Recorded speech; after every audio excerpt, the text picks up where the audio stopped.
This episode of the Duke Basketball Report podcast is brought to you by the fine gentlemen at Bird Campbell Law Firm. If you have business in the state of Florida or Texas, we strongly encourage you to join those fellow Dukies at Bird Campbell. Bird Campbell means business.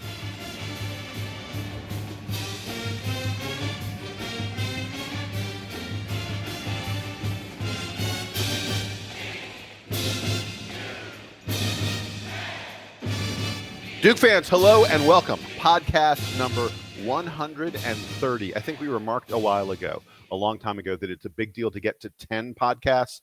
We're here sitting on number 130 of the Duke Basketball Report podcast, and we have a packed podcast for you today. Tons of stuff going on that we need to talk about, including the Blue Devils in action against the Blue Devils. But before we get to that, let me bring in my co-host. I am Jason Evans. You should recognize my voice by now because I've done 130 of these puppies. And joining me alongside Jason today are my partners in crime who've also done 130 of these. Sam Klein. Sam, you're not in Durham today. Nope. It is fall break for the Fuqua students. I am taking at least part of my fall break back in one of my old homes in Denver. So I am in Denver this morning. It is somewhat early, but we're getting through it. I'm dealing with audio issues here. As you guys know, there's all kinds of problems, but we are going to have a good show, and I am excited to be here. I am very glad to be on fall break because it means that there's less for me to be doing right now. And unfortunately, I will be missing the exhibition games back in Durham this week because of my travels.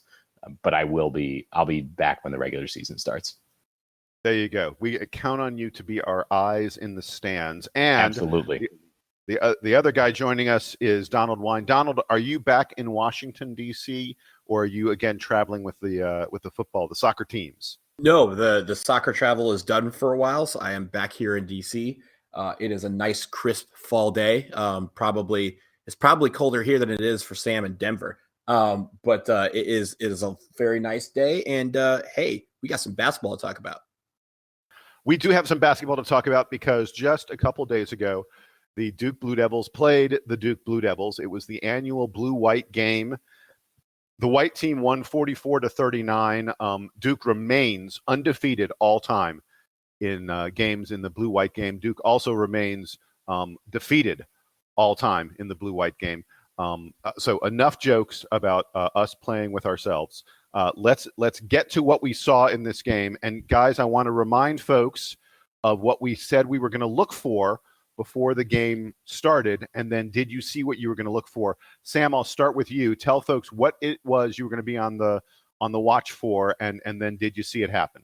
I really wanted to see Tre Jones and Cam Reddish just show us what they've got. I think we really got a lot from Tre Jones the other night. He looked very comfortable on both ends of the court. When Jordan Goldwire came out, he was being defended by RJ Barrett and still managed to look pretty strong.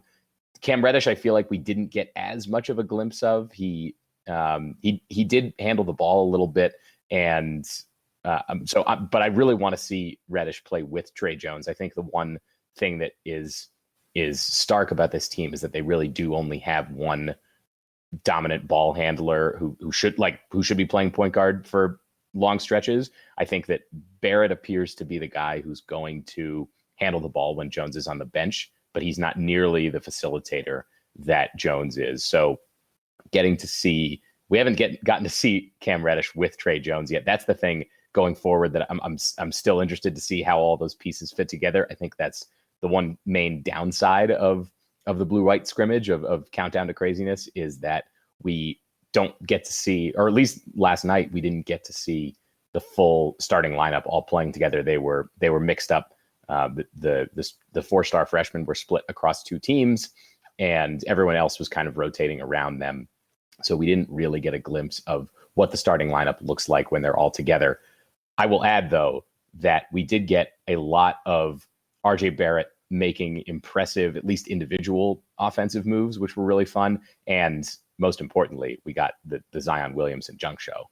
And so that was astounding and enjoyable, even just on its own. Yeah, I think he recorded 5 dunks. I may have missed it, but I believe 5 was the number of slam dunks he had. And I don't know if they showed the warm-ups in the streaming version. Oh, they did. He was doing they 360s did in the warm-ups. Yeah, so I was standing. I was in the grad student section. I was standing like right underneath that basket where he was warming up, and that was fun. Yeah, I can imagine. Donald, let me get to you. Tell folks what you were looking for and then what you saw.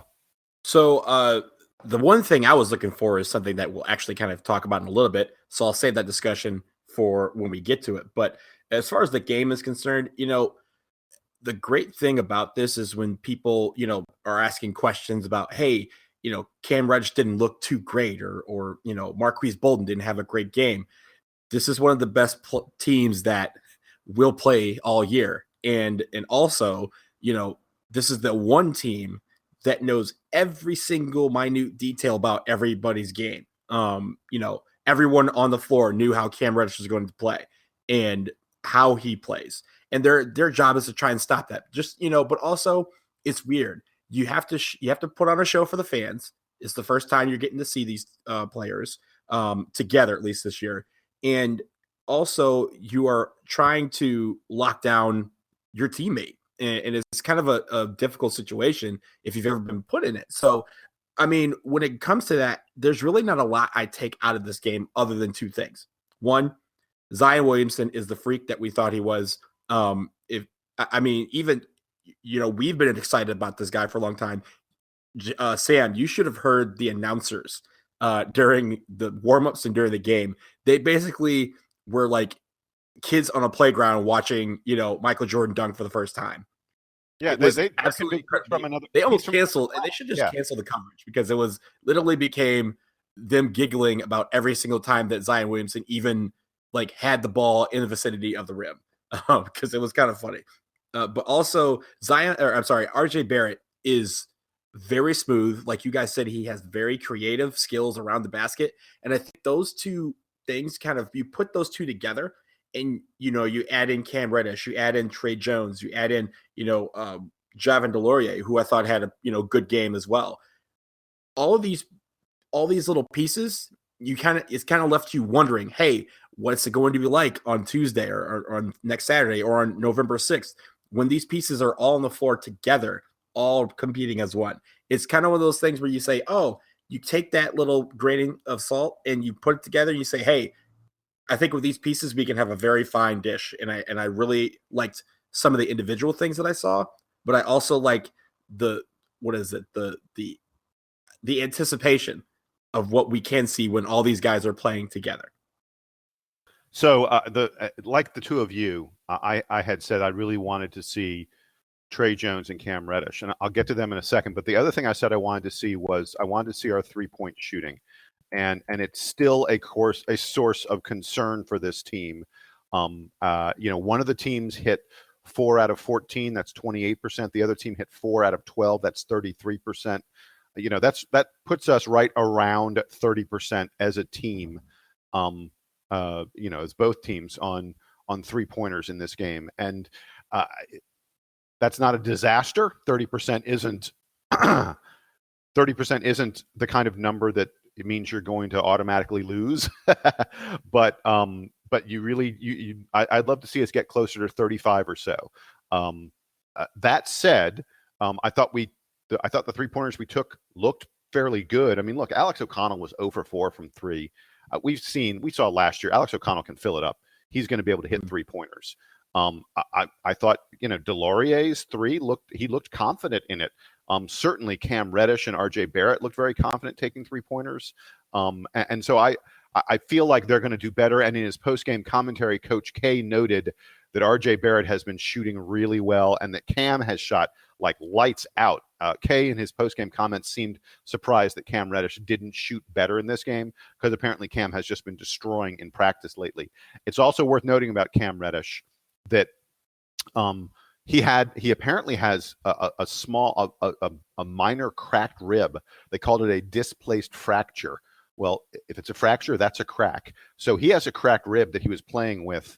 It was obviously wasn't so bad that he needed to sit out, and it wasn't so bad that he looked really terrible with it, but I think we're still yet to see the real Cam Reddish, the guy who most folks consider the number 2 recruit in the class, and most people say is going to be the number 2, number 3 pick in the next NBA draft. We're yet to see that guy. I want to get to Tre Jones. Coach K said before this game that whichever team had Tre Jones would win, and he was right. Tre seems utterly in command of the floor. He puts people in places where they can succeed. There was a great post. I'm not sure if folks read the phase posts on the DBR boards, but there's a group of people, and I'll say this for a second. There's a group of people who break down the season based on phases of the season, several game blocks, and they really put a lot of insight and a lot of research into it. 2 of the best posters on the DBR board are Newton 14 and Kedzie, and they did the preseason phase post. And one of the things they talked about was, and they almost referred to it as being a unicorn. It's a natural gift of being born with the ability to see the floor and know exactly where to move the ball on the floor to create the most problems for the defense. And they say this natural gift is something that Tyus Jones absolutely had. And I think we would all agree. Tyus Jones, even though we only had him for 1 year, one of the great point guards in Duke history. And one of the things that Newton and Kedzie were asking in their phase post was, will Tre Jones also be a unicorn? Will he also have this impressive ability to see the floor and put guys in the right place to score? I think it's pretty clear after that brief 20-minute blue-white game that it sure as heck looks like Tre Jones is a unicorn, that he has that ability to get guys in the right place. The one play, and I think everyone has seen it because ESPN put it in our top 10 plays of the day, where Tre's under the basket and the defense has come to him, and he passes the ball like around one of the defenders to Zion Williamson, who's cutting down the middle of the lane, and Zion gets a huge thunder slam. That's the kind of play that a great point guard makes, and we haven't really seen that a lot the past couple years. And I'm so excited to see more of Tre, see him playing with RJ and Cam. I think that my questions about Tre Jones, as crazy as it sounds to have only seen 20 minutes of him playing with half the team, I feel like my questions about Tre Jones have been answered. Jason, oh, go ahead. I was going to say that is a big conclusion to draw. I want to see them all playing together because I think that the Tre is going. I think of the other star freshmen that aren't Tre Jones, I feel like Zion is the easiest one to play with because he is already also an elite passer from the limited amount that we've seen, and it's easy for him to get into spaces where he can receive the ball and do scary things with it. So I still want to see them all play together. I want to see how all the ball handling works. I want to see how all the sharing works. I want to see RJ Barrett not hang on to the ball for 5 or 6 seconds at a time and be able to get himself into better places to receive the ball and then create offense. But I agree with you in general that it is taken for granted that guys who come in as elite point guards, as top rated point guards, are just going to have that ability, and not just because they are 6'2" and very fast and look for assists in high school. There is a huge gap in being any of those guys and being a Tyus Jones in college. So I am encouraged by it. I don't know that I'm ready to take Jason's conclusion that it's all said and done, that Tre Jones is going to be great. I want to see, but we're going to get answers pretty quickly because Duke gets to play Kentucky early in the season. They get that Maui Invitational set that could end up being really good. I think folks generally are pretty high on Gonzaga, so hopefully Duke gets a chance to play them. We'll get a lot more good, full game data pretty soon on Tre Jones. But you have to say that the early returns, from an election standpoint, the early precincts sure seem to be leaning toward Tre Jones being a guy who's going to be an unbelievable facilitator. Sure, but let's see what actually happens on election day, right? Ooh, and actually, that's great because election day is the day that Duke plays Kentucky. Exactly. So excellent, Jason. Excellent use of analogy there. Thank you so much. And really way to stuff. take it, run with it. You ran with it nicely, my friend. Up top, man. Donald, what did you want to add there? Yeah, one final point is, one thing that I noticed when I was watching on Friday night, the first thing is, how a lot of people are probably like, wow, Tre Jones looks exactly like Tyus. Like, he kind of has that same build. He has that same, kind of a similar haircut. He kind of comes in with the same similar like type of game. But again, small sample size. I'm looking at how he played, and I really love his court vision. And I think his court vision might be better than Tyus's when Tyus was at Duke, when he came in as a freshman. And I think that's going to be especially important because with all those guys on the floor, you're going to have spacing. And I think with Tre Jones, he's going to be able to not only quarterback the offense, but also quarterback where guys are supposed to be on the floor, directing people to where they're supposed to be on the floor, because he sees a different game than a lot of these other guys do. So I think that when you get to the season, that's what I'm going to be looking most forward to, is how he commands the guys on the floor to be in the positions where they need to be to find success. That's what a great point guard does. And again, small sample size. I think he might have that. I think, Donald, you said that he kind of looks like Tyus Jones. I actually think Tre Jones looks like he's a lot bigger than his brother. He's definitely got some at this size stage on him. Yeah, and that's gonna be helpful to him. In playing defense and in getting to places on the floor where he wanted. I don't think that was Tyus's game when he was here. He wasn't able to like muscle into the lane. Tre Jones looks like he's bulky enough that he might be able to do that, and he still appears to be pretty quick. So he's going to go to the rack a lot more than Tyus did, I think. Absolutely. Hey guys, there are two other things I want to touch on really quick. One is I just wanted to mention because I think it's so important. It's something about Zion Williamson that surprised me. I guess I shouldn't say it surprised me. Zion's hands are incredibly strong. Did y'all notice the number of times that it felt like, like on a 50-50 ball? There's no such thing as a 50-50 ball with Zion Williamson, because 50-50 balls, he gets 100% of the time. It's crazy how strong his hands are. And I look forward to seeing him play more and more against better and better competition to see how that continues to hold up. But, obviously he jumps through the roof and he elevates in the air, and he does things like 360 dunks with ease, which just seems insane. But I'm almost most impressed with how he's able to use his physical strength to control the ball and grab rebounds and things like that. So that's one thing I wanted to mention. I wanted to ask you guys, were you a little surprised? We kept on hearing Jack White, Jack White, Jack White. Jack White was the best shooter in preseason practice. He's moved his way into the rotation. Kind of a quiet game from Jack White. Either of you, Donald, I'll go to you first. Were you a little surprised we didn't see more from Jack? Not really. For the reasons that I mentioned before, this is a game where it's the only game this year where your opponent knows everything about you, including how you play.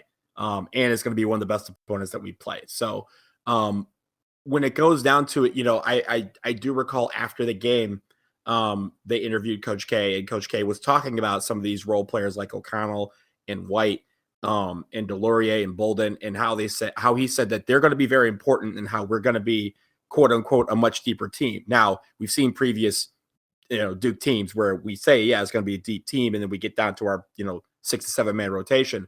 But I don't think that Friday night is any cause for concern about whether Jack White will be in that 6 to 7 person rotation, or 8 person rotation. I just, I don't take too much stock in the game as a cause for concern for the rest of the year. I want to see what they do when they get to, opponents that don't have Duke on the front of their jersey. I was going to say that I am also not concerned about it. In the same way that I don't want to take too much good out of this game, I also don't want to take too much bad out of this game. So let it keep playing out. See how the rotation looks when they play Kentucky in a couple of weeks, and then we'll know a lot more.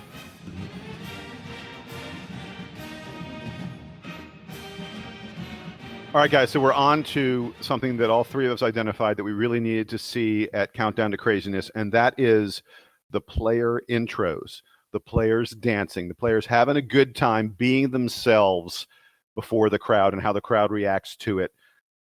So we had a over-under on the number of hip-hop songs, that the number of guys who would not come out to a hip-hop song.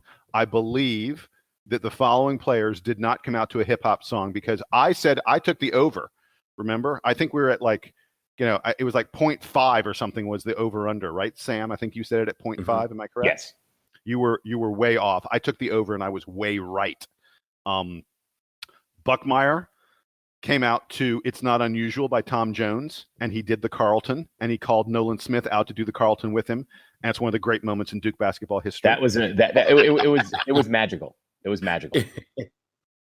Justin Robinson did not pick hip hop. He came out to a CeeLo Green song.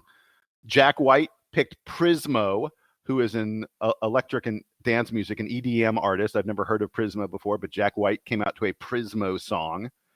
Vrankovic came out to the Red Hot Chili Peppers song "Can't Stop." And then I need to interrupt you really quick, and I need to throw shade at Antonio Vrankovic. So the song that he came out to is an excellent song, that "Can't Stop" by the Red Hot Chili Peppers. But it has, it starts with that build up with the drums, and then it kicks in with the guitar solo, and it feels very obvious to like do something really cool like when the guitar solo kicks in, because it's a moment in the song, and Vrankovic totally missed it. He was ready for it. Like it looked like he was going to jump or do something, and he totally whiffed on the execution of that. And then he jumped like a couple seconds late, and I thought, man, like, oh, what a missed opportunity. He could have really ratcheted up his Q rating or something with that moment, and missed his chance. He missed the drop. He totally missed the drop. So so the fifth of the non-hip hop intros was Brennan Besser. And Besser came out to an EDM sounding kind of, electronic dance music sounding kind of thing. And the artist, do you all know who the artist was there? Absolutely not. No. The artist was Brennan Besser. It was his own music that he had composed, which I think is really cool. Yeah, that's pretty cool. Yeah, very cool. It didn't sound that great, but but hey, I'm not matching the style. So that's really what these intros are about. It matches his style, and it makes sense because he made it. And the audio system in Cameron is not famous for being like the clearest. Yeah, I mean it's an old very echoey gym. So it's like standing inside, I could tell what songs were playing, but I couldn't pick out if any of them were like good or bad, because mostly it just feels like whatever the beat is. So it's fine. Yeah. I'm glad that he had the stones to compose his own music for Countdown. Yeah, it's pretty cool. So Donald, give me your assessment. Personally, I didn't think any of the dancing was all that great. I mean, the dancing wasn't great. I do like, a couple that I'll note. You mentioned Mike Buckmeyer with the Carlton Banks dance with Nolan Smith. That was pretty cool. RJ Barrett came out to Drake Nonstop, which is makes sense because he's from Canada. Nonstop is one of the hottest tracks out right now by Drake. So that was a good pick. Zion coming out to... We had two Drakes. Trey also came out to a Drake song, I think. Yes, he did. I was going to get to that in just a second. Yeah, Tre Jones is from Minnesota, which is very close to Canada. It is. They speak with a Canadian accent sometimes. But he mentioned that he came out to God's Plan by Drake because it has a part in the song that says, "I only love my bed and my mama, I'm sorry." And he wanted to dedicate it to his mother, who was in the crowd, for all that she did to help him get to this position. So that I thought that was pretty cool. He talked about that in the Duke Blue Planet video after the game. And also they interviewed his mom and how excited she was at being back in Durham with her second kid. I thought was outstanding. Like if there's a Duke cheerleader out there, that is Tre Jones' mom. That like she was all over the place and loving every second of Countdown to Craziness. The final one I want to mention, Zion Williamson came out to what is probably the best intro that you can do music-wise. Jay-Z's public service announcement, it was perfect for what Zion was, because, again, as we all know, Zion was an internet sensation before he got here, and he had to reintroduce himself. That is perfect. Zion Williamson, hands down, got the best intro right. So that was my take. Donald, I agree with you that it was a great tune for him, but also that none of these guys have moves, or maybe save for Mike Buckmeyer. But yeah, generally underwhelmed with the dancing performance. And you can trust me because I'm a boring white guy with a beard. But for PSA is not a song that you're going to breakdance to. Like, no. A lot of these guys didn't come out with songs that you're going to bust a move or flip a bottle or something like that. Like, it was definitely music that matched their personalities and matched their style, but it's not necessarily something that's going to, where they're going to dance. Because here's the thing. I kind of like the dancing, but I also kind of like it when they're just like, hey, I'm just trying to play basketball and not trying to be a b-boy. Because if you get that wrong, you get that way wrong, and it doesn't look good. So I'd rather they just put the PSA out there. He came out to the lights and had everybody in soaked in the atmosphere, and that was good enough for me. So there are two things I want to note from that I saw of everything that went on during the introductions. One is, while they were doing the introductions on the ESPN Plus broadcast, they showed little factoids during each player's introduction. And a couple of those factoids were really interesting to me. One of them, it noted that R.J. Barrett's father played for Virginia Commonwealth. I don't know how I didn't know that, but I didn't know that. And is the what is he, the GM of assistant GM of Canadian basketball? Something like that. Yeah, right. But just the fact that he played for VCU, I thought was interesting. For Marquise Bolden, the factoid about him, and this, like, my shoulders, you could visibly see my shoulders sag when I saw this. It said Bolden averaged 3.9 points per game last season, the most of any returnee on the team. And I just went, oh God, that's right. Like, 3.9 points per game is our top returning player. Like, wow. But then the factoid that I thought was amazing, when Zion came on, the factoid they showed on the screen was, it said he has 1.7 million followers on Instagram. Mm-hmm. And then in parentheses, it said Duke basketball has 745,000 followers. So Zion is about 2.5, 3 times as popular as Duke basketball on Instagram, which I just thought was an amazing factoid. I thought that was really cool. And Jason, not to interrupt, but when you brought up that stat, when they brought that up, it reminded me of, and I'm diving into local sports here in DC. But when DC United signed Wayne Rooney, they talked about what impact that would make, because on his Instagram, he had 17 million followers, and that was more than every team or player on a DC team combined. And they were just like, that 17 million is more than all the teams. You put all the teams and all the players on those teams in a pot. He had more Instagram followers, just Instagram followers, than the rest of those people combined. And they were talking about what that meant for the exposure to the team. I think with Zion, that is a very similar trait. Him having as many Instagram followers as we have, there are so many people out there that are now talking about Duke basketball that weren't 5 months ago.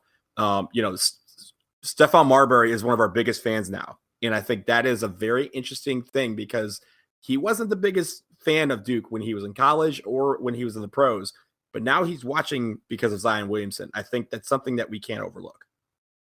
So guys, one other thing I wanted to note, after they did the player intros, I think it was either before or right after, I forget, they did sort of the team, the new team intro kind of thing. And they used to show images on the floor, but this year they dropped giant screens from the scoreboard. Sam, you were there, and I'll get more from you on this, but I just wanted to talk really quickly. So, and they showed highlights on those giant sheets, and that was kind of cool looking. And then they showed the new, like, I guess, logo or symbol of the Duke basketball team. It was a basketball with a fist in the middle. We know Coach K talks about the fist, and that, how 5 guys come together to form a fist. And it had words around it, and the words were care, pride, communications, trust, and collective responsibility. Those are the 5 things, I guess, that Coach K is now preaching to the team. care, pride, communications, trust, and collective responsibility, which I thought was a really interesting message to thrust that upon the fans so much and say, this is what Duke basketball is about.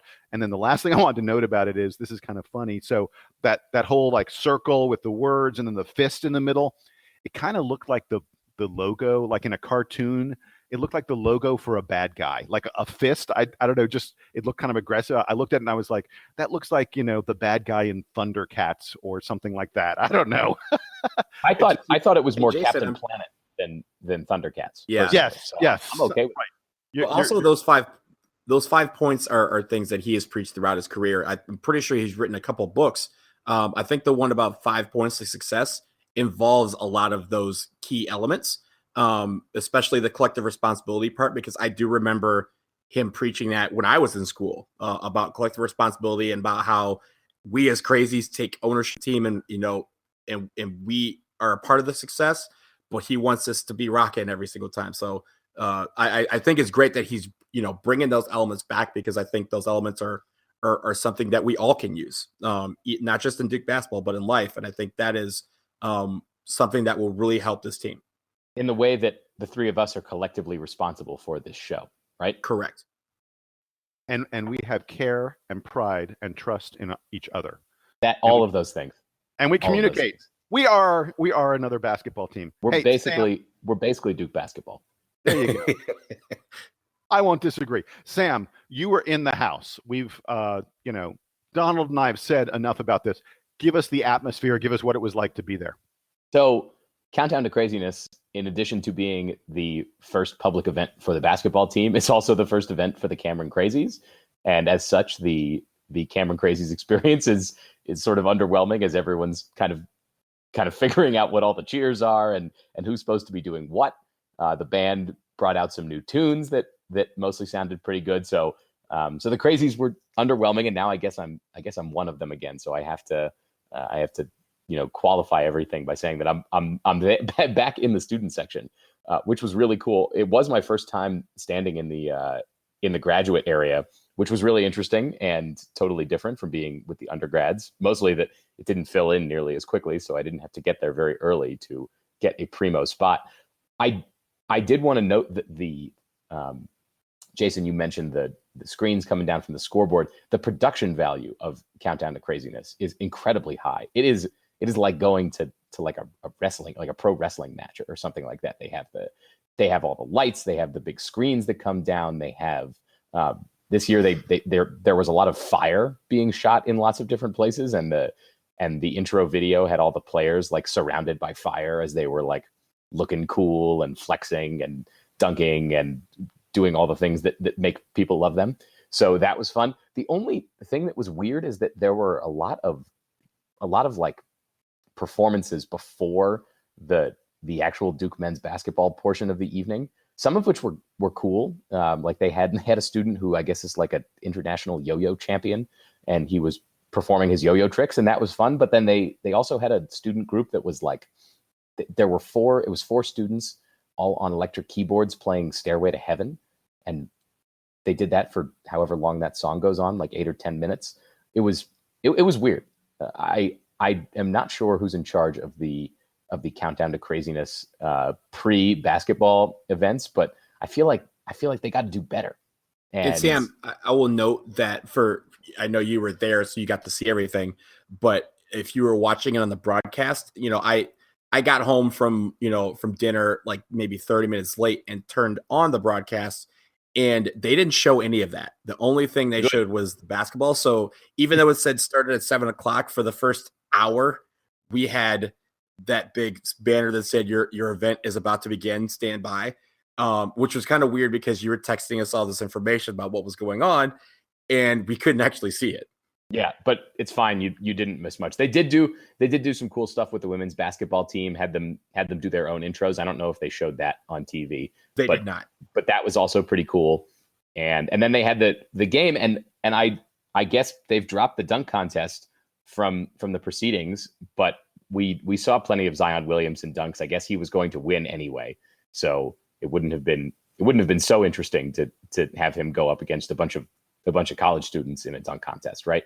Yeah. What would the point be of having a dunk contest this year? More Zion. Okay. We need more. We need wall-to-wall Zion Williamson dunk coverage. Hey, do you think they'll let him be in the NBA dunk contest this year? Because he might win. No. I hope so. He would win. You would win. He will win the dunk contest next year when he's in it. Yeah, that'll be great. So, Wait, you think he's one and done? You think he's one? Really? You think? I want to see how his defense develops. I want to see him become more fine. Shut up. He's one and done.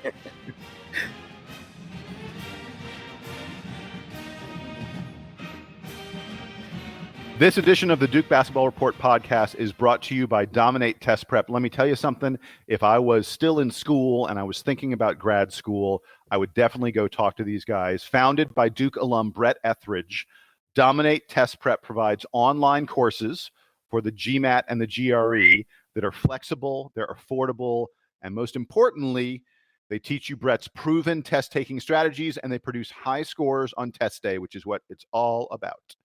So if you know someone or if you are looking to get into a top grad school, let a guy who bleeds Duke Blue help you out. You can learn more at dominatetestprep.com. That's dominatetestprep.com. And make sure you use the coupon code GODEVILS, and you'll save 10% off any course package. And we again want to thank Brett for being a sponsor of the DBR Podcast.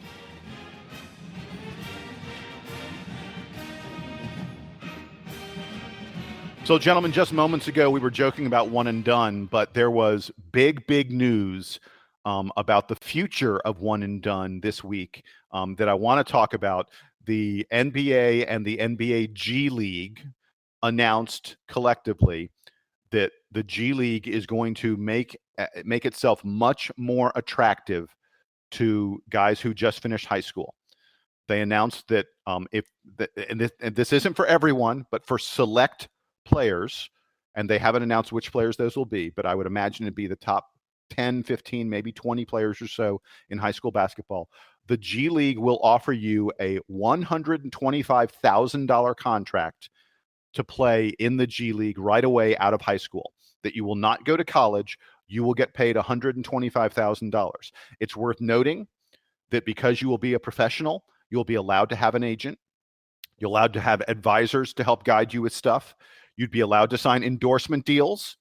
I mean, we've all heard about the Adidas scandal and, how Nike and Adidas and all these other companies, well, we haven't heard about the other companies, but we know at least Adidas was willing to fork over, $100,000, $125,000, $150,000 to kids to get them to go to a school just to maybe get the kid to sign an endorsement deal at some point. Well, now they could actually sign an endorsement deal.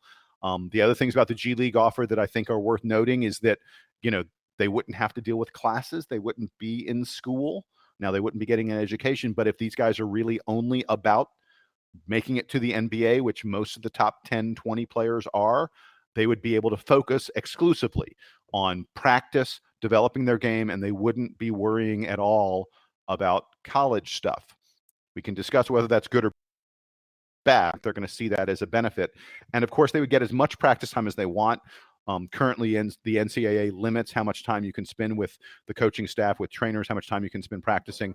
Under this new rule, you would enter the GLeague and you would be able to practice as much as you want. I've been pretty vocal on the DBR boards in saying that I think that this is a really good thing. Guys who are not interested in college in any way, shape, or form will now have someplace they can go and get paid and get proper training from folks who are associated with NBA teams, NBA coaching staffs.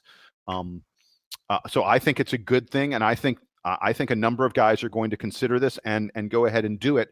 There are a lot of people who disagree with me about that. Let me put it out there to you, gentlemen. Sam, I'll go to you first. What was your reaction to this? And do you think, are we going to see a lot of players take the NBA up on this offer? I don't think so in the short term. Maybe that changes in a few years. Maybe the GLeague gets more exposure. But for the time being, I think that these guys really want to end up in the NBA, and the making $125,000 is not nothing. But the goal is to make millions and millions of dollars. And the best way for them still to get exposure is to be in college. And I don't know that the extra practice time and the money is enough to offset the whole college basketball experience. I think that they gain a lot more notoriety that day, going that direction. I think that the top coaches in college are going to be probably better than the coaches that they're going to have in the G League because those jobs are just more, the college jobs are more prominent, and you don't have Mike Krzyzewski and John Calipari and Bill Self coaching in the G League. But can I jump in really fast? Yeah, I want to mention something about the coaching, because there are a number of people who've said that that's one of the reasons to go to college. John Calipari and Mike Krzyzewski and Bill Self and so on have a job. Their job is to win basketball games for their collective universities. The G League guys, their job is not to win games for the G League. Their job is to develop players. That's a very, very different ball game. So the other challenge here, though, is that unless they change this before they institute this next year, the G League guys are not going to be drafted players. So it's unclear exactly how that, Jason, right to your point about development, it's unclear how the G League staffs are going to prioritize time working with the drafted players versus the ones who are these guys right out of high school who haven't been drafted yet. I'm not sure how they're going to properly align all of that. They've in minor league baseball, they've had issues around this before because they used to have rules about how you couldn't trade drafted players within a certain amount of time after their draft. So you couldn't draft them and then immediately deal them. You had to wait some time after they signed a contract and had been in the organization for a while. So they had this thing that used to be called the player to be named later. I believe they've now gotten rid of it. But the problem was that teams were making deals to trade players ahead of when they were actually going to be eligible to be traded. And then everyone in the organization would know, like, oh, we're trading that guy. He's going to be gone in a couple months. He's going to be gone next year. So there were misaligned incentives as far as prioritizing development time with those players. And it was sort of just a handshake agreement between different teams. I think that's going to be an issue here unless these players are actually in the draft and belong contractually to whatever organization is developing them, because the NBA teams are now becoming more sophisticated in the way that they use the G League, in the same way that baseball teams use their minor leaguers to instill, certain techniques, use them to stash players in the minors so that they can bring them back and forth. The development league is going in that direction. They have the two-way contracts. They have there's a lot more movement in between. So without that security of, oh yeah, you're on this team and you actually are contractually obligated to this team and this team cares about your development, I think without that piece, this whole system doesn't work. And the players are probably served better by going to college, where, even though I agree with you, they don't, the coaches are not solely focused on their professional development. I don't think any coach is taking the Zion Williamsons of high school and not giving them the attention that they crave for development as they get ready to be top NBA draft picks. Donald, get in on this. What's your feeling about it? I agree with Sam in the sense that there is one thing, right? It's about, a lot of people are saying the money part of it is a great idea. I think it's great to have another path to the NBA other than college. But as Sam said, the eyeballs are focused on the NCAA game. And with these guys, that, again, beforehand, you could go to the G League and play for a year and then go to the NBA. You could go abroad and play in Europe or play in South America and go to the NBA. But the eyeballs are still focused in college. When you're talking about 18 and 19-year-olds, most people are saying, how can they're watching college to see what guys are going to make it on the next level. And so as long as that's happening, this is not going to work on a wide scale. Is there going to be players that take advantage of it? Absolutely. And I think there's some players that should, because like you guys have said, there are some players that aren't trying to be in class. They just want to play basketball. And that's what this path would be for. It would allow them to make a little bit more money than the average. I think the average G League contract right now is about $45,000 to $60,000 or something like that, which isn't, bad money. But $125K is some pretty good money. But when you're talking about trying to get millions, they want to make sure that the most eyeballs are on their game as possible to say, hey, this is a guy that can make it on the next level.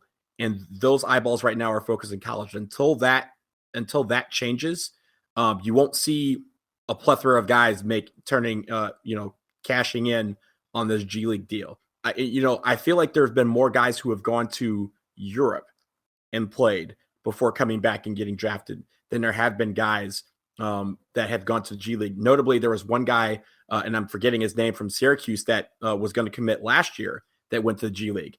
Have you heard anything about him lately? Probably not. He decided against playing in the G League. He decided not to. He decided he's just going to work on his game on the side on his own. Mm-hmm.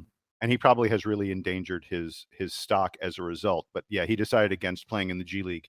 And it's worth noting, he was not, and I also blanked on his name, and I could probably look it up really fast and find it.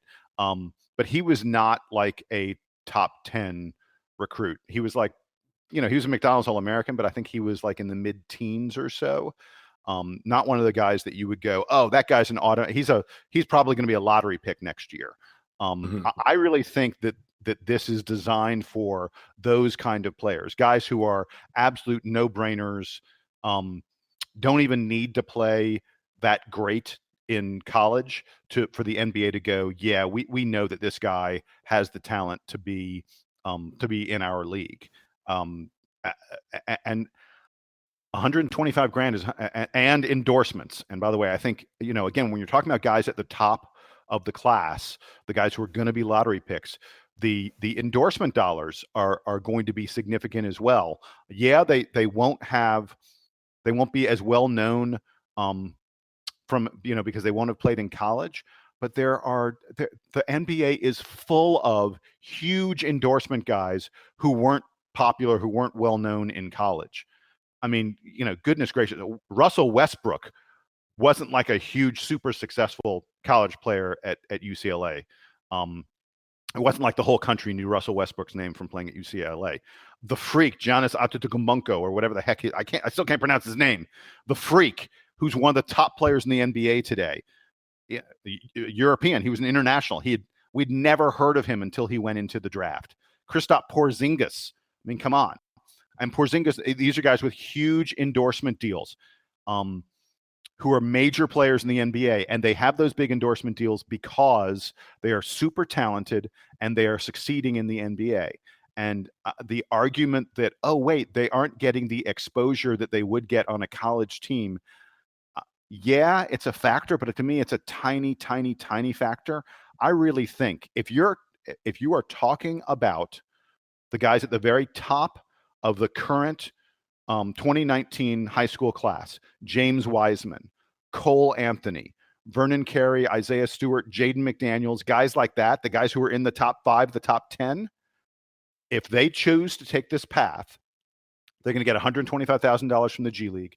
They're going to probably sign $500,000, maybe $1 million contracts with Nike or Adidas or Puma or whoever the heck it may be. And no matter how they play in the G League, first of all, I think they'll be very successful.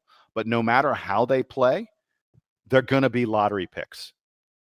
And I mean, to me, I don't see the huge value to them in playing in college.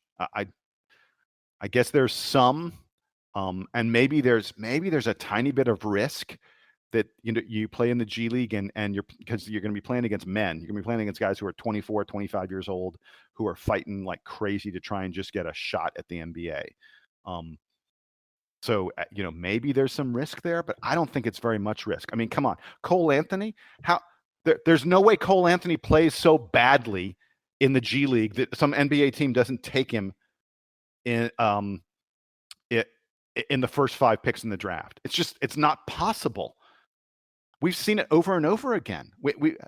Yeah, Harry, Jason, I think we're just going to have to agree to disagree with you. That I think there is more risk in it than we're giving credence to, and I think that you mentioned some guys who are top players who have big endorsement deals and et cetera.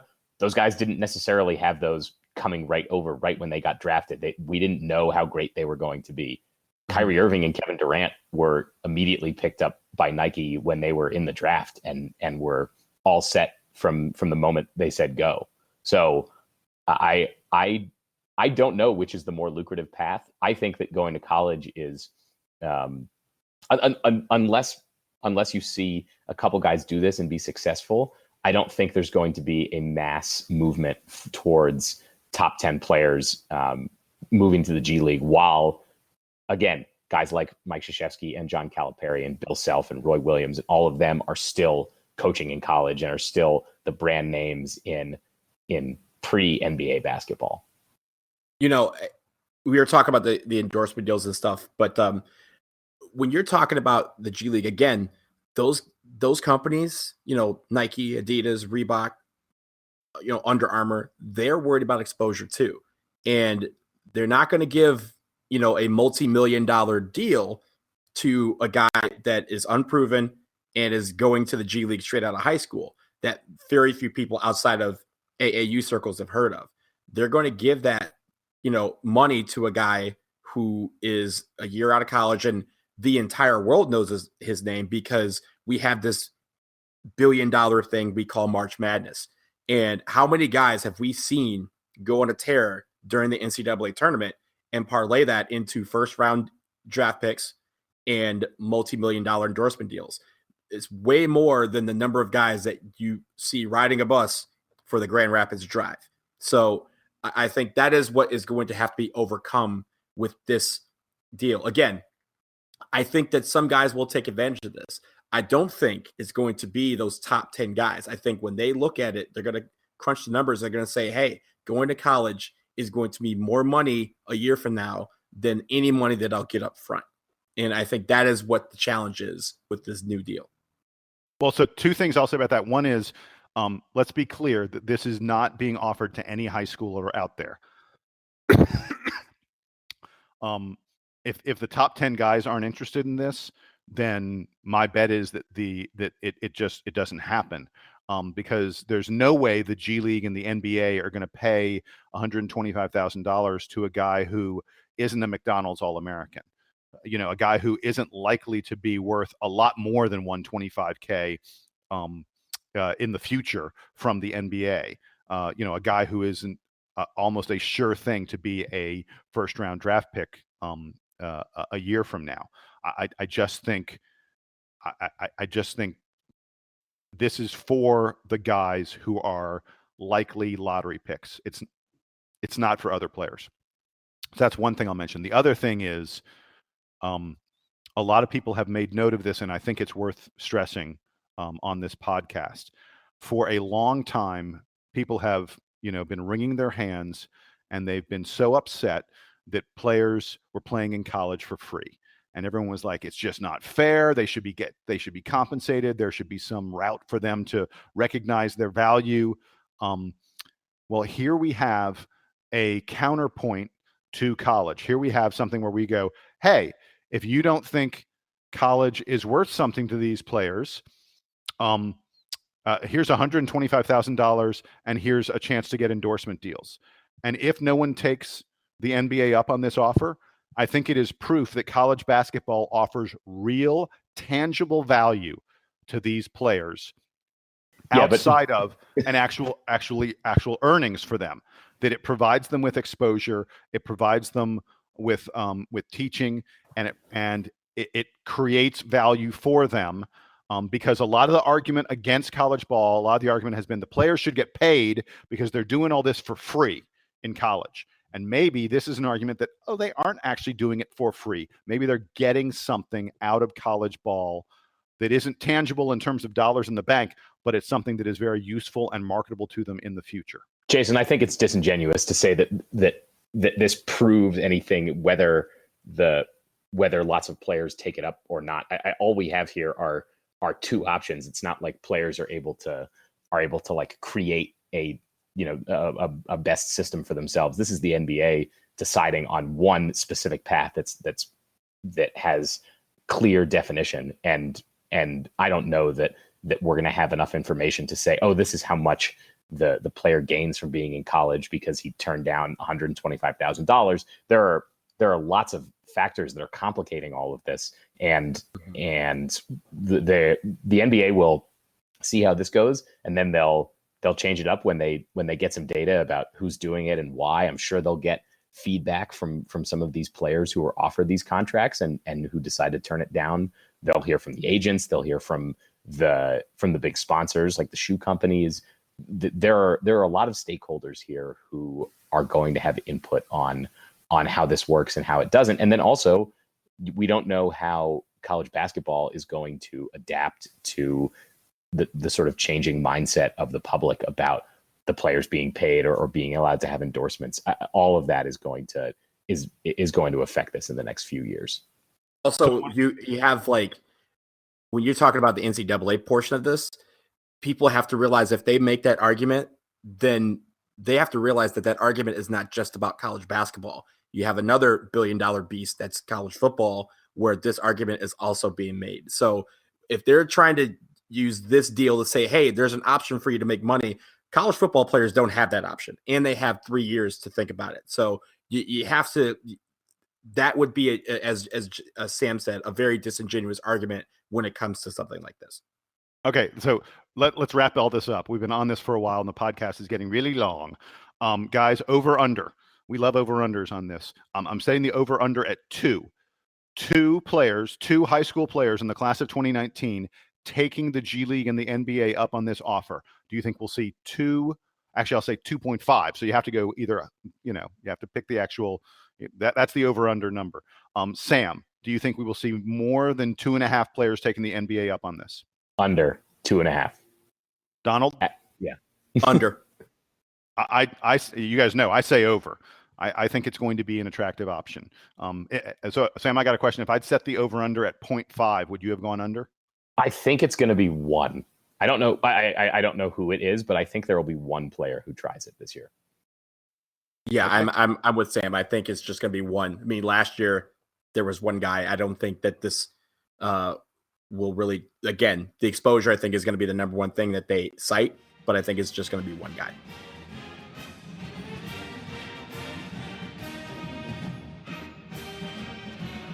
This edition of the Duke Basketball Report podcast is brought to you by the fine gentlemen at Bird Campbell Law Firm. And Tucker Bird has bothered to send us a little message about the start of Duke basketball season. He says, we begin another Duke basketball journey, whether we ascend to the heights of March Madness magic or endure one of those infrequent, disappointing walks along the road to some kind of basketball cavalry. Remember, the journey is the reward. Enjoy it.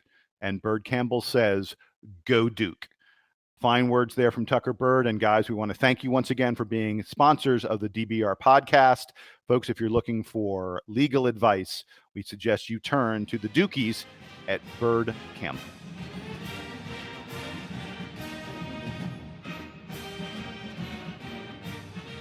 Gentlemen, we have been on basketball for a while. We want to just dip our toes into the football pool for a moment.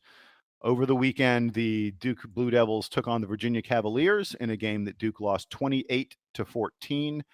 I don't know. It didn't even feel that close, did it? I will freely say that there was a moment in the fourth quarter when Duke got the ball back after stopping Virginia. We had just scored a touchdown, and the score was 20-14. And with a touchdown, the Blue Devils could take the lead midway through the fourth quarter, and it really looked like we had a chance to win the game. And I was like, how is that even possible given the way we have been beaten in this ball game? Our offensive line was absolutely destroyed in this game, and the UVA quarterback just sort of did whatever he wanted the entire ball game. At least it felt that way.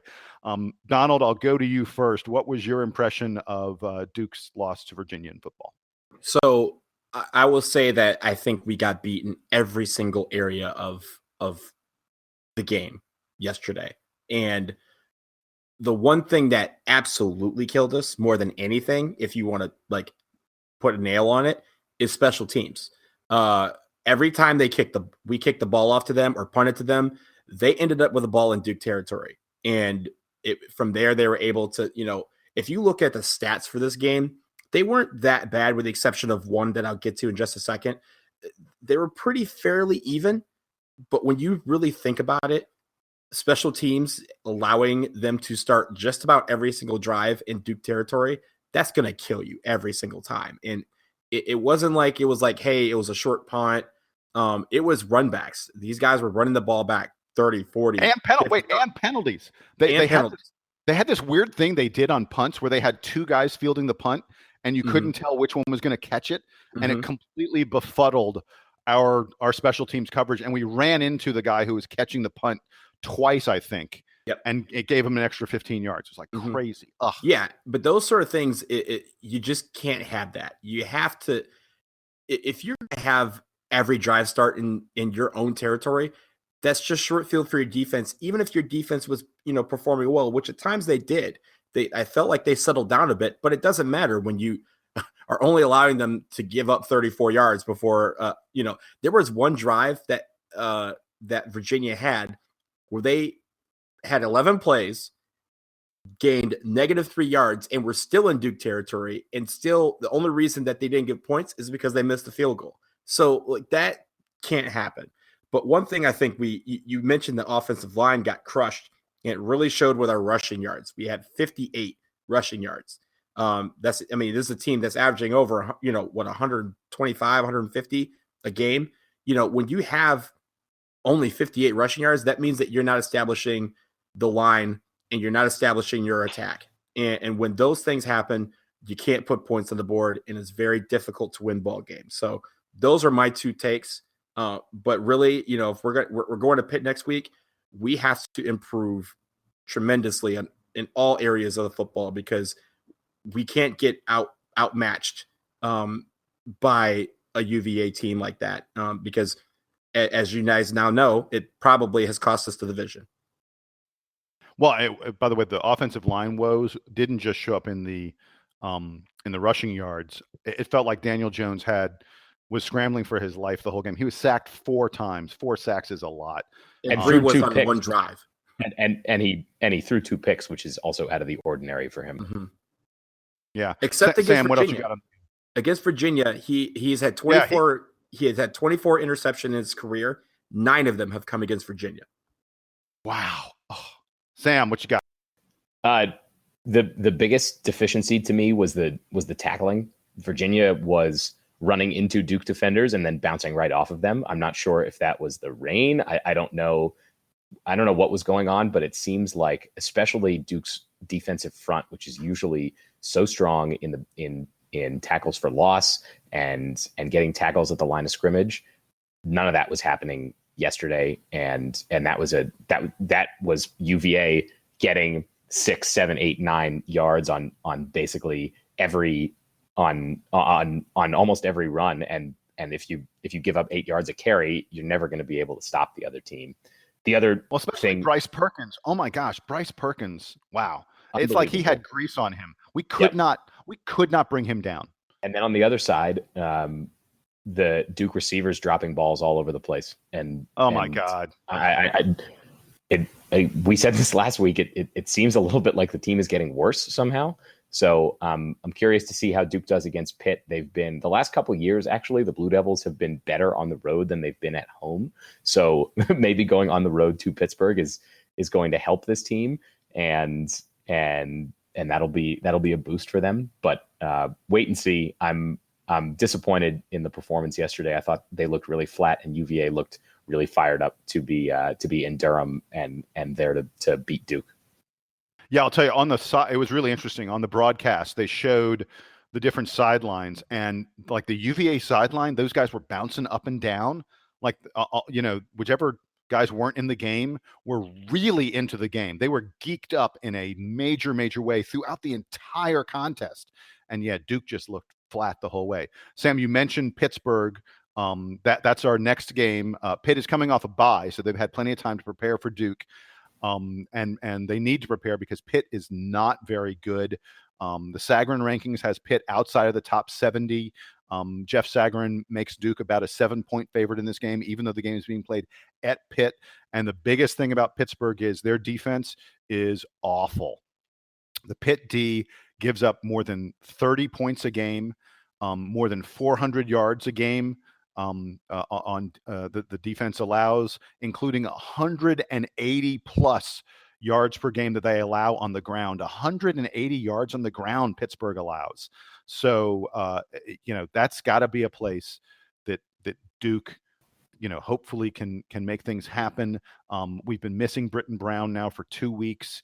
I think that really hurts. We've also been missing Aaron Young, a wide receiver, Aaron Young, who, I think both of those guys are big play guys. They're guys that we count on to make major plays for us, and we've really, really missed them. Guys, do y'all have anything else about Pitt? This is, by the way, Duke has 5 games left, 3 of which are against teams that are probably the 3 worst teams in the ACC in Pitt, Wake, and UNC. Now, we also play Clemson and Miami.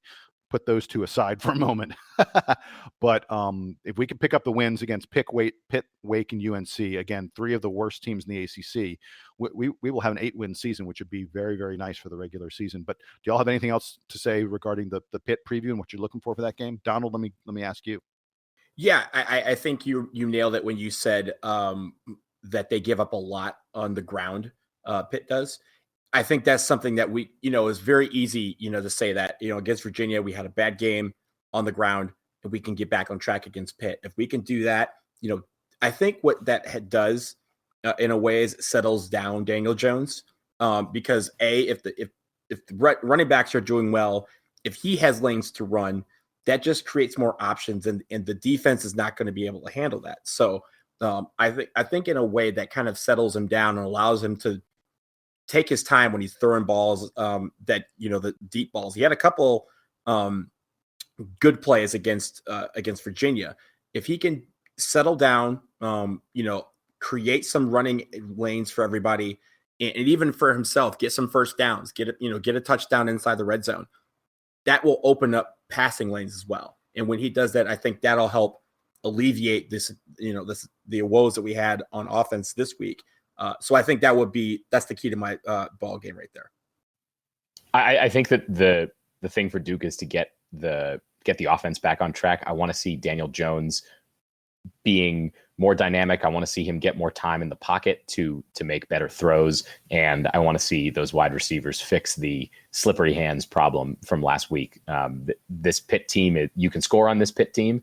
And I want Duke to run it up against them.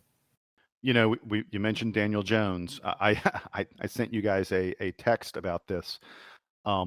Ever since it was sort of revealed that the NFL is looking strongly at Daniel Jones, ever since CBS reported that Daniel Jones was going to be a first-round draft pick in next year's draft, I feel like Daniel Jones's play has not been very good. In fact, I sort of jokingly said, it's so sweet of Daniel Jones. It's so nice of him to the moment the NFL started talking about him, he sort of said, no, I want to stay at Duke. I will play so poorly that I won't be a draft pick next year. I'm kidding, of course, but it almost kind of feels that way. I agree with you, Sam. This needs to be a big bounce back game for Daniel Jones and for Duke, especially with a lot of more eyes on Daniel Jones because he's getting a lot of NFL draft talk. It's time for him to really show what he can do at the next level. He just wants to have his dream Heisman season begin next year against Alabama in the Chick-fil-A kickoff game. Boom. That would be so sweet. But also one final point. If we win this week, we'll be at 6 wins. We're always chasing that 6 win to become bowl eligible. To get it done before the month of October is out, I think that'll also just be a burden lifted. Whereas last year they were kind of leaving it to the last couple games, having to win a few in a row to get to 6 wins and putting that pressure on themselves. I feel like this year, if they win this week, the pressure's off and they can just go play football. So when we're talking about, we're talking about UNC and Wake, but hey, why not go down to Miami and see if we can beat the Hurricanes? Why not go to Death Valley and see if we can beat Clemson? that pressure will be lifted off of us, and we won't have to be counting the number of football games in relation to wins like we were doing last year. That's a great point. I love that.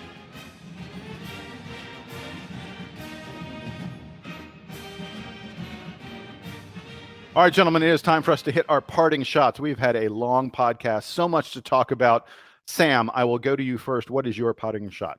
So I'm sorry that I missed the show on whatever day you guys recorded on Wednesday. I think I was busy studying for my final exam in accounting, which I think we don't have the grades yet. I don't want to speculate on how well I did, but I'm sure you did fine. You feel good about it? You feel good about the test? I was very good. I was deep in the weeds on accounting, so I didn't have time to break away to record with you guys. So I'm sorry for that. I did listen to the show, Jason. Your passion, as always, is appreciated. I just wanted to add on the whole paying the players and the Zion Williamson thing. I don't know what we don't know at this point about who's getting offered what and how all this stuff works. I do know that reading about all the things that are coming out of the trial is fascinating, and I can't wait until we have more clarity. And I really am excited in 10, 15, 20 years when all the real memoirs come out about this time and when this whole debate is sort of a thing of the past, because I feel like there's so much of this interesting sort of underground world that we talk about here on the show and lots of college basketball media talk about, but I feel like we just don't know anything. And we're learning some about it now, but it's going to be fun. It's going to be fun way down the road to find out how much we didn't know about this whole underground paying the players world that we think has existed for decades and that we just don't have much evidence about. So you're excited for 10 or 15 years from now? Okay. I love it. I love reading. It's just great. You are truly a student, sir. A student, a scholar. You are a scholar. Thank you. Donald, what is your parting shot, sir? So during the Countdown to Craziness broadcast, there was a commercial in between the warm-ups and the start of the scrimmage. And there was an interesting commercial that I saw that I hadn't seen anything about before, and I'm not sure if you guys have seen it. ESPN Plus is doing an original series about this year's Duke basketball team. It's called Earn Everything. Apparently, it begins on October 30th. And now it explains why we've had those hashtags and those Duke Blue Planet videos leading up to this point. But Earn Everything is a new series. So I'm interested in checking that out.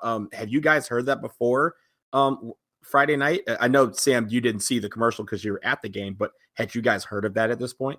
I know that they were planning on doing some ESPN Plus extra promotion with Duke. I didn't know exactly what it was going to look like, but I know that we had heard about that leading into the Canada games, that there was some tie-in with the team going on the trip, and they were going to get a lot of footage from that, and then also coming into fall practice.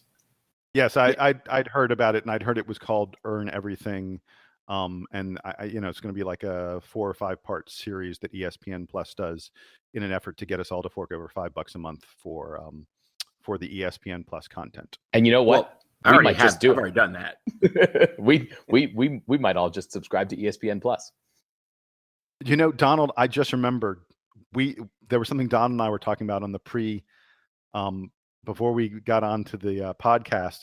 Sam, I'll ask you, do you know what chickens means? Yes, I did. I finally last night caught up on all of my Blue Planet videos. And so now I know that when Javin DeLaurier shoots a 3, he shouts chicken.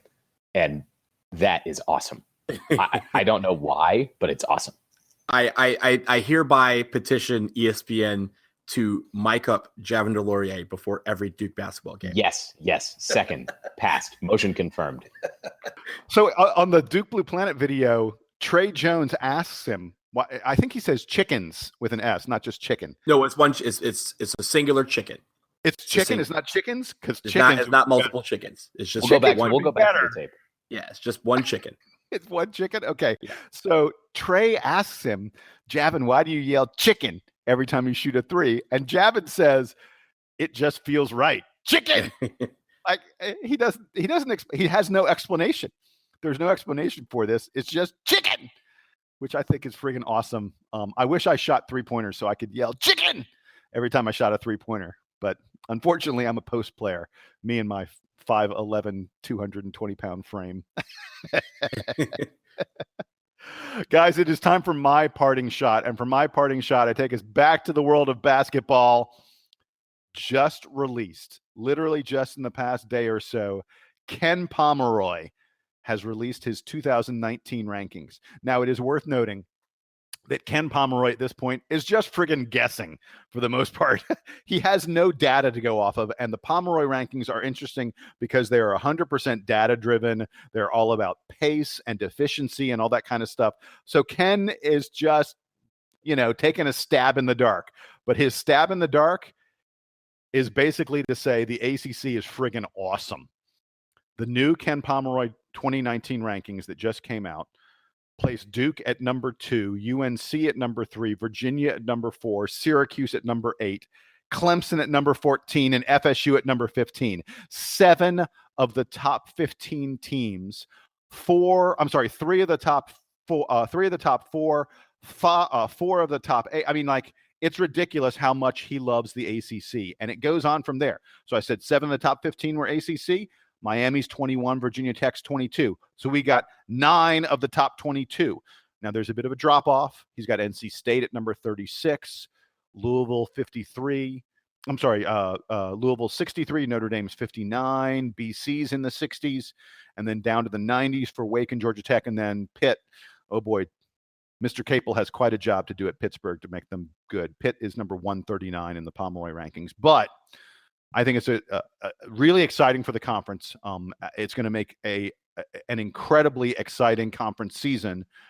And Pomeroy tells us exactly how good the ACC is. There's no conference that is even close to the ACC this year. Again, Duke number 2, UNC number 3, Virginia number 4, Syracuse number 8.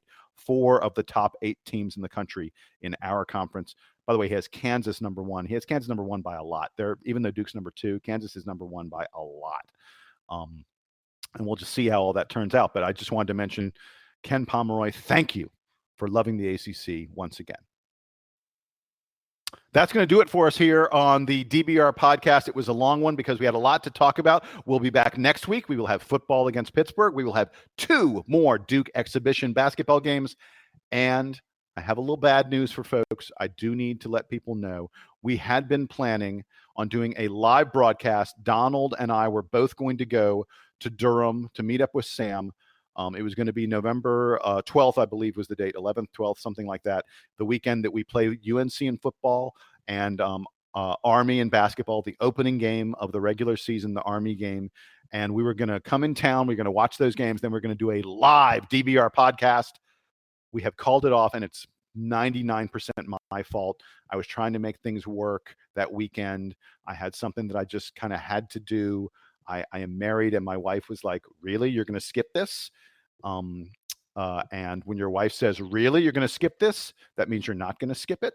So, so unfortunately, we couldn't make it work. And again, it's mostly my fault. I'm really sorry. But we're going to try and get this done. We're going to try and get in the same place and do a live DBR podcast in Durham, hopefully sometime later in this season. We'll figure out a date, and we'll let all of you know so you can plan on being there. I'm sure we will have thousands and thousands of people come to listen to us talk about basketball live and in person. But we're not going to be able to do it, unfortunately, on whatever it was, the 11th or 12th. I forget the exact date. So, guys, Donald, Sam, I'm sorry about that. Do y'all hate me? No, I still might go down there. So, Sam, just keep the couch empty. Yeah, I got you. Well, that's going to do it for us on this edition of the DBR podcast. Again, thanks to Donald in Washington, D.C. Sam, taking a little break from Durham, out in Durham. Guys, thanks for joining me. And DBR Band. What am I talking about? Duke Band. It's the Duke Band. We don't have a DBR official band. I guess Sam, you are the DBR Band because you play an instrument. But we're going to have the Duke Band play us out. So long, folks.